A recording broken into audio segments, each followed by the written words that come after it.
The most important first-line defense is the skin, because very few pathogens can actually penetrate the layers of dead cells. Pathogens could easily enter your body through your mouth, nose, and eyes, but these are protected by saliva, mucus, and tears that contains lysozyme, an enzyme that breaks down bacterial cell walls.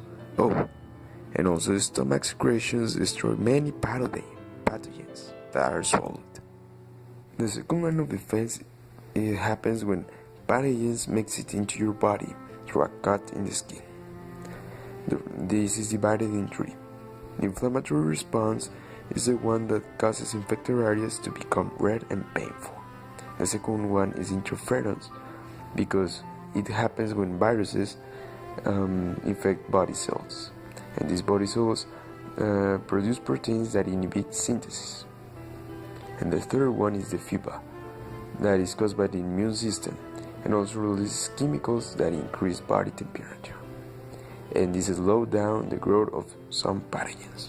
Defense depends on lymphocytes, and there are two basic types of lymphocytes, and both are made in bone marrow. The first type is the T cells that mature after having first migrated from the bone marrow to the thymus gland.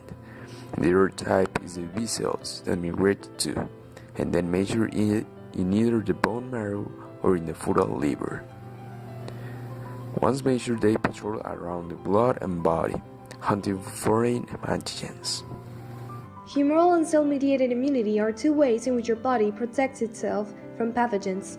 When the bacteria or any foreign body hasn't entered the cell and it's still circulating the blood or lymph, humoral immunity takes place. By dividing into plasma cells, which attacks the infection until it is gone, then they die, and some may become memory cells, which accumulate information about the construction of an antibody, so when that pathogen enters the body once again, it can attack it faster and more effectively.